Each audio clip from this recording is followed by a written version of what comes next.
Olá!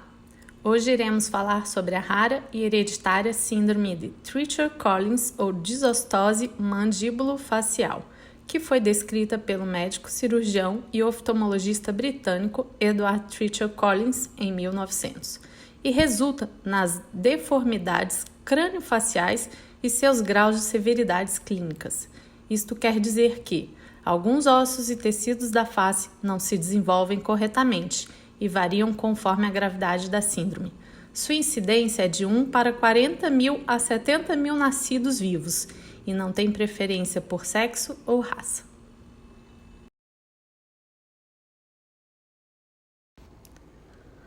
Tópico 1. Descrição da alteração genética que leva à doença.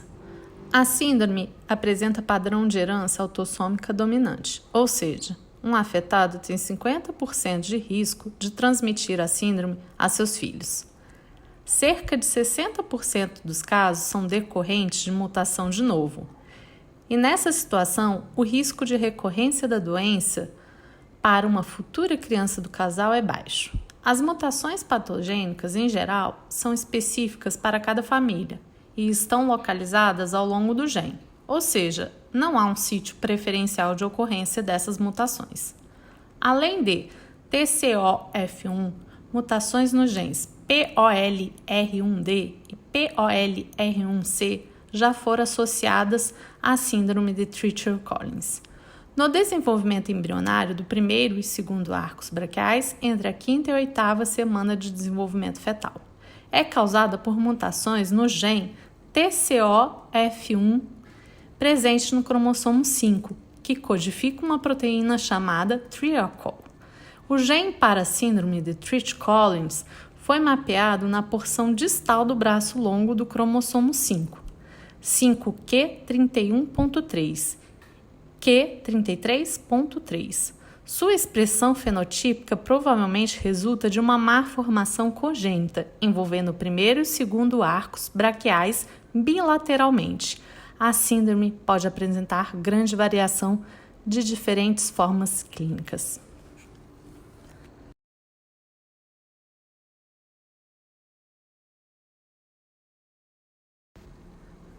Tópico 2. Características clínicas. É uma síndrome com características bem peculiares e com variações dependendo do grau.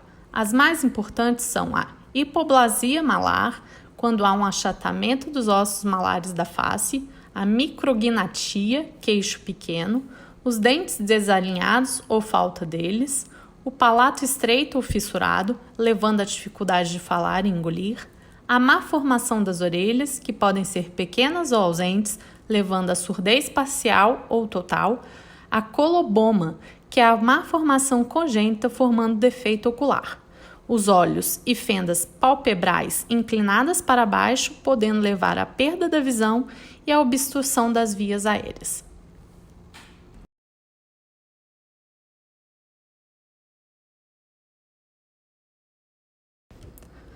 Tópico 3. Como é feito o diagnóstico?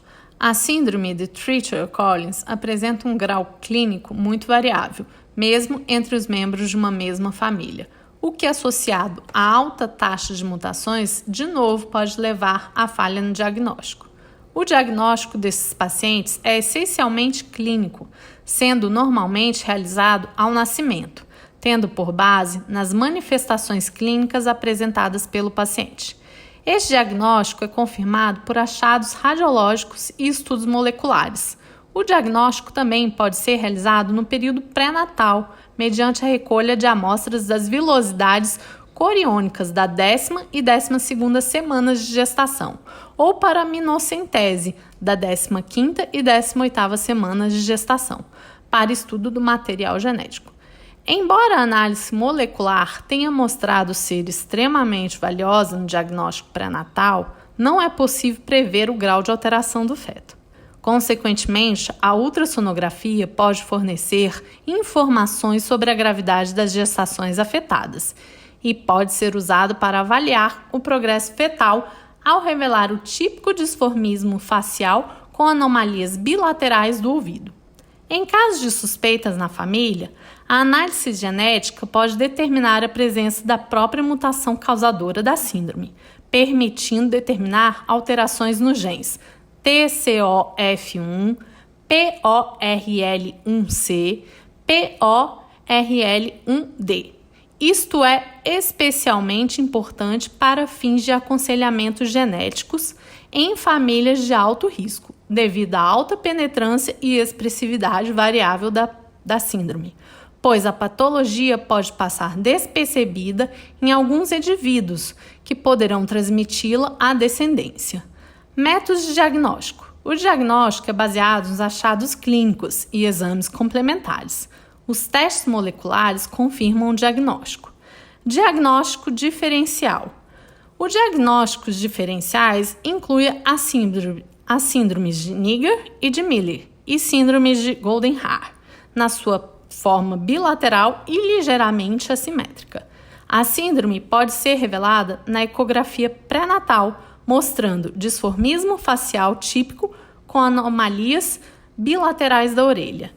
Diagnóstico pré-natal. O diagnóstico pré-natal é possível através da análise molecular de amostras das vilosidades coriônicas, BVC.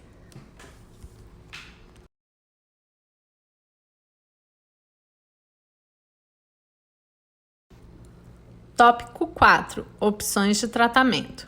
O tratamento deve ser feito de acordo com os sintomas e as necessidades específicas de cada paciente.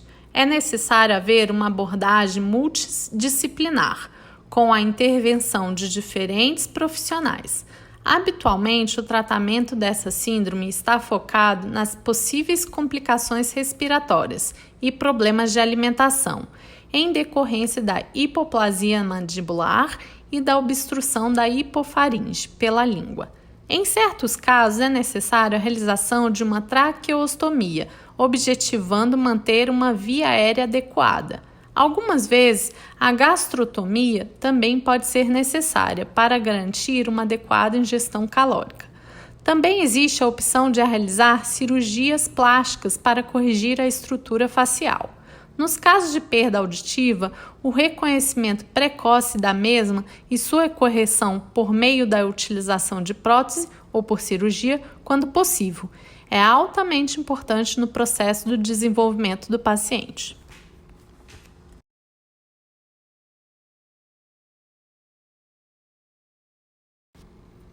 Tópico 5. Cuidados de enfermagem.